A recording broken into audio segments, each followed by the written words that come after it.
I don't know if you saw in the news, but I won the Mike Seafood 5K for people running with a stroller. No kidding. Now, that wasn't actually a class. Yeah.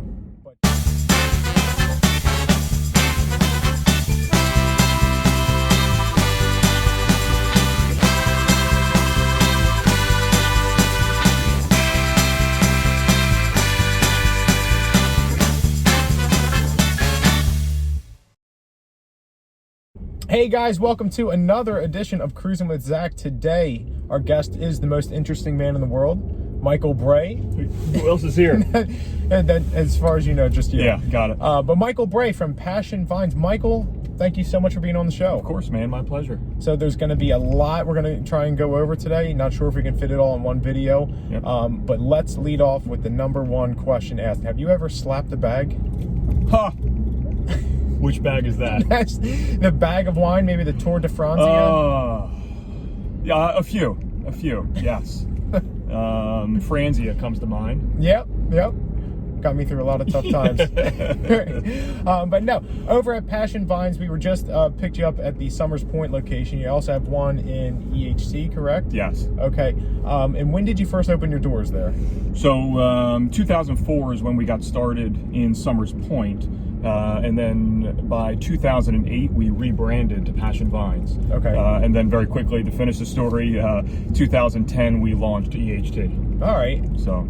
And would you say EHT is your flagship, or it doesn't matter? Well, yeah, no, they are under one umbrella. It's one company, Passion Vines Wine and Spirit Company. Summers Point functions as our educational center, as we have a full tasting bar. We have over 175 whiskeys open to taste. We have 16 craft beers. We fill growlers and crowlers, and that's where we hold all of our educational events. Now, speaking of educational events, we were talking off camera. You just wrapped up an educational event over at Linwood Country Club? Yep, you got it. So every, the first quarter of every year, naturally, everybody joins the gym. Right. They're going to change their life. Right. New year, new you. Alcohol is the devil. And so we sort of, we honor that, and we wait a few weeks to get them all back. And then about 2 weeks later. Yes, and then the gyms quiet down and we pick back up. But a large part of our mission is education. And quite frankly, we're not happy and we're not at our best unless we're making meaningful connections with our community in ways where they can increase their knowledge base. So for us, Q1 is all about classes. And so we kicked off Wine Foundations. This was our second year with this program, and it just wrapped up last night at Linwood Country Club. And then we will then segue into March, where we'll do a 3-week Italian course. And then in April, we'll honor April in Paris, and we will do a 3-week course on French wine. So how do people sign up? How do they get in touch with you? Yeah, so passionvines.com is the hub where it all happens. Okay. We ship to every permissible state in the country, and then on that site as well is all of our events. And then, no pun intended, maybe pun intended, but has wine and spirits always been a passion of yours? No.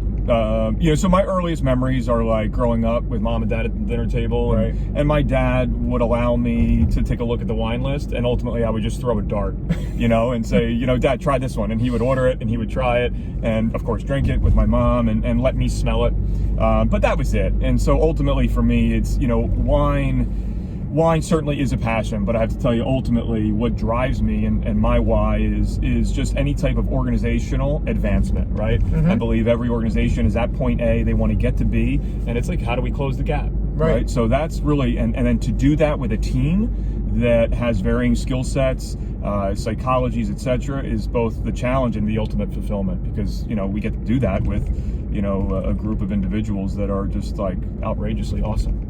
So I love that. So you also are an ironman. Yes. How was that? You completed the full-blown Ironman, the swim, the long bike, and the marathon at the end.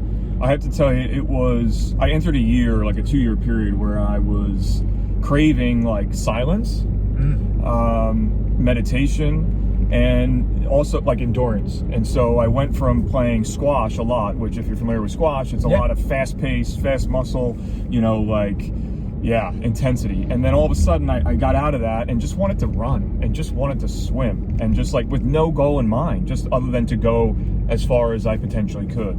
And so I did a 3-mile swim, and I started to get my miles up both running and on a bike. And then it just made sense that naturally I wanted a goal, and I found the Ironman. I had done one half Ironman in Atlantic City, which sort of got me interested in the sport. And then from there, I figured that's the next step. Right. And what a journey. I mean, it's just like, again, it wasn't going for any type of time other than literally just to find my breath, stay with it, and ultimately to achieve a level that, I hadn't yet reached. I don't know if you saw in the news, but I won the Mike Seafood 5K for people running with a stroller. No kidding. Now, that wasn't actually a class. Yeah. But just by eyeballing it, I think I was the first one with the stroller. Double stroller. Double stroller. Doubler? Yeah. Dude. With the 6-year-old and the 4-year-old. That's legit. So that was legit. It is the right notes. Mm. It started off humble beginnings. It is now the social event of the season. But you've raised over $500,000 for MS. Can you delve into that a little bit? I get goosebumps, right? Like ultimately, that's, so we started the Right Notes 7 years ago, and the reason being my mom was diagnosed with MS in 1990, and so I was 9 years old, and my brother was 11. And so we grew up with it, like anybody, growing up with a mom and a dad who were inflicted by something. And for us, it was MS. And so, we learned to live with it, and through good and through bad. And I'm happy to say now, my mom lives with a level of grace that is unmatched. And so I, have always found it, my mission personally and professionally to give back to MS. And by doing so, naturally, it always makes sense to involve the community, right? Right. And so that's what we've done. We've created a big, grand wine tasting, which now has morphed into over 100 wines to include craft beers as well as spirits. We've had Bobby G, who is the national mixologist to Bean Global, as a part of it. So this thing has taken on a life of its own. And yeah, I'm really proud to say that, we get to do it with a committee who is unconditionally committed. We have, of our committee members, 4 of them are inflicted with the disease. Wow. The others are like once removed. And so everybody, like I said, right, you have a strong enough why, you'll find out how. And yeah, exactly. And ultimately, like, they are driven to make a difference and an impact. So we're going to dive into the lightning round, and it's going to be a little wine-themed lightning round. Bring it. Okay. Yep. So for someone who doesn't like wine, what's a good wine for them? Yeah. All right. Something with a little bit of residual sugar.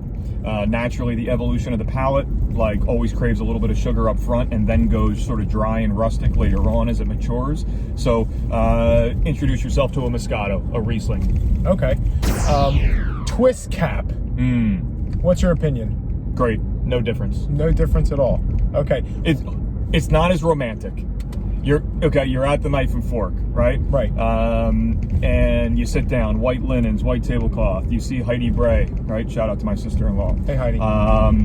And you order your bottle of wine, and there's just something about cracking versus the old twist and pull, right? Right. So if you're a romantic, yeah, that matters. But ultimately, to the quality of the wine, matters nothing.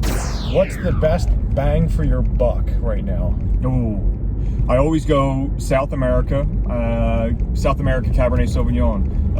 $13, $14. It rivals, I would say, $17, $18 California. Gotcha. And final lightning round question. What is your opinion on buried wines? Oh, it's a thing. Yeah.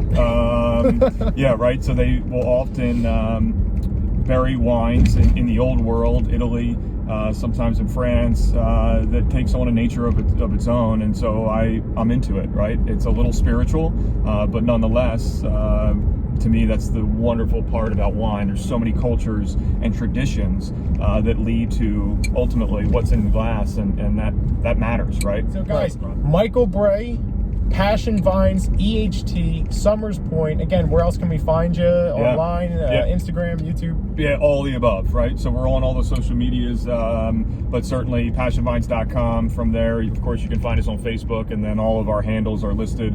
But yeah, listen, our goal is to just make meaningful connections. So if you have a question, by all means, send it to me via email, michael@passionvines.com, and we always find ways to sort of answer them in meaningful ways throughout. So. Perfect. Michael, let's go for a run. Thanks, buddy. See you guys. Peace.